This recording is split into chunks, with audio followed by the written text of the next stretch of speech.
questions or any hang-ups on it, or what you're seeing is a challenge with it? Do you have any challenges with it? What do you think? Connectivity issues. Yeah, are the biggest that's thing. pretty much what everybody else Yeah. said. That's probably more your internet company than it is the machine, I think, because Yeah.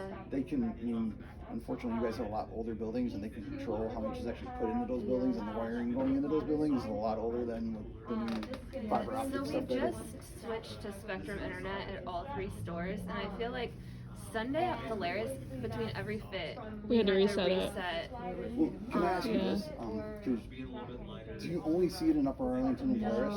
All 3. So Oh, really? Even HQ's not as often. Yeah. Yeah, It was that- just that one day it wouldn't go through. It kept saying the computer's missing.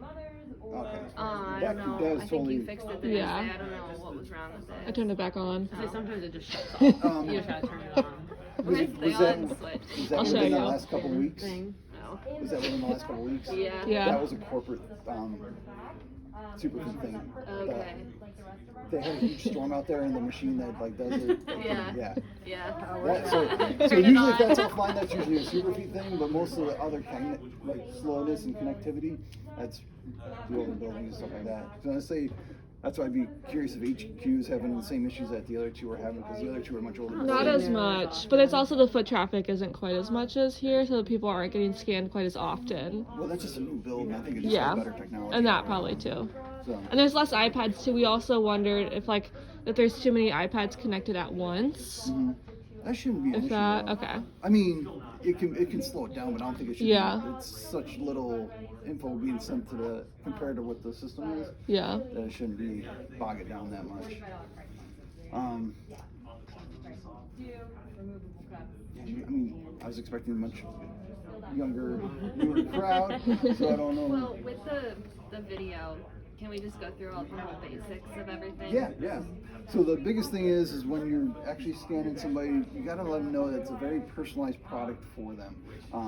It's very individualized. Each foot is very unique. So we could take all 4 of us and go for a run, and we run all vastly different, hit very different. So the good thing about the personalized is it's made for the individual itself. One thing we could do, you want to do a scan real quick, just so we can talk about some of the different things. How about it, Hannah? Hannah's the Gonna easiest. happen. I think you're always the guinea pig. I wore my fleet feet out.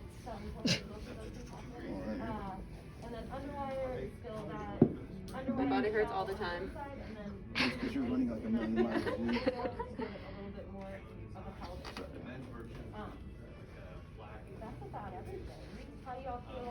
One thing I did talk about in the last segment is walking over the plate. You get a lot of customers that are just really uncomfortable walking over the plate or walk over it really weird. So one thing you can do, I'll have Hannah do it, is instead of having them step back and start walking from here and then doing like one really like kind of stutter step, just step up to the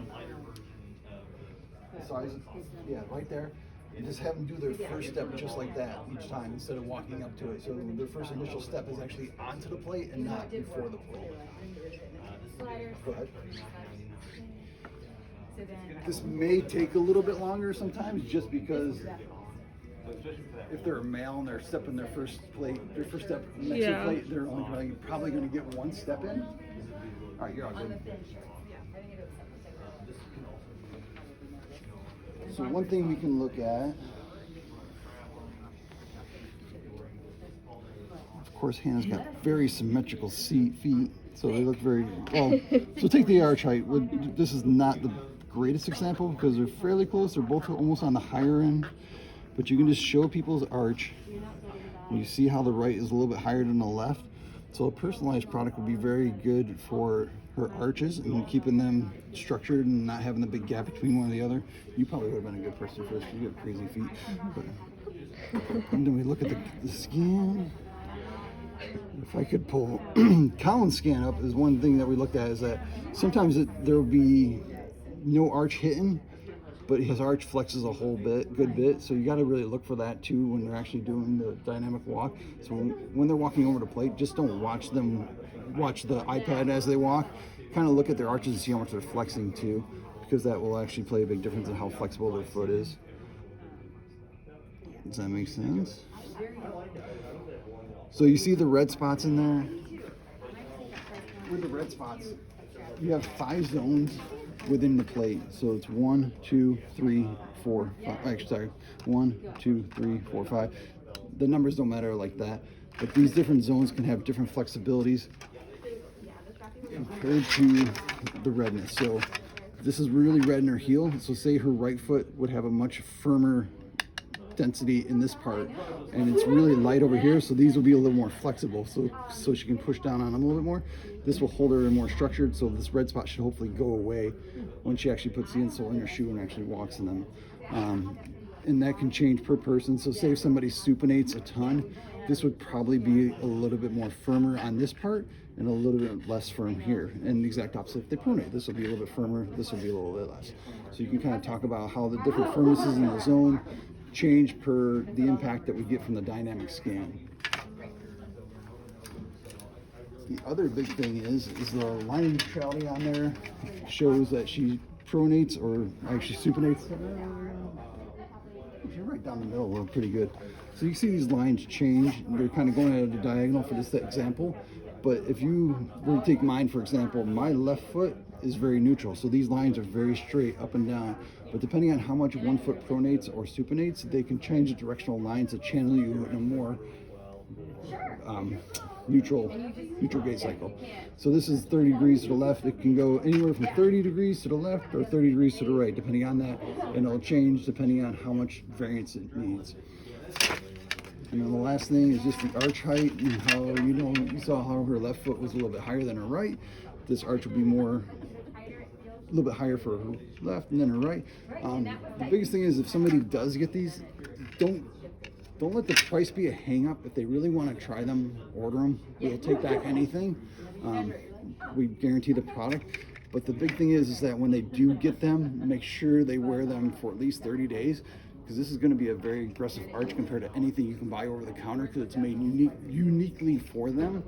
So, I mean, there's nothing, if you have a high arch that you can buy over the counter, it's going to feel as much as something like this. If they really want to kind of get a sense of what it feels like, I highly recommend trying the carbon. It's going to be the closest to the way this actually feels. Just for kind of a feel. It's not going to be exact or anything like that, but that's going to be the closest. Does that make sense? Mm-hmm. Does that help? Yeah, okay, for sure. It makes sense because I love my carbons and I love the super. It's just the closest kind of like plate material and the way the arch is made in it. Never try the Heritage because the Heritage has a deeper heel cup and it's not gonna. It's gonna have a totally different And like feel. the volume of it too is similar. Yeah, that's exactly it. So it's like the green may have a higher arch in it, but the way your heel sits in that heel cup, it's gonna wrap the arch differently than what the carbon or hence the Me 3D will feel like. I did have an issue with that with a customer actually. He was a long time user of one of the Heritage brands and he wanted to try the Me 3Ds because he loved the Superfeet brand, used it for such a long time, and then he got one of these and it was just so different. He's like, yeah, I just can't. Well, it's because it goes to that whole heel test where Exactly. the whole Heritage product is based on grabbing that heel, kind of making the fat pad itself. These don't do that. It's just supposed to make it more. That's where the different zones in the plate come in play. Is it's supposed to flex a little bit more in the heel, depending on how much they're hitting and how red it is, and so on. Sweet. Any questions on any of that I can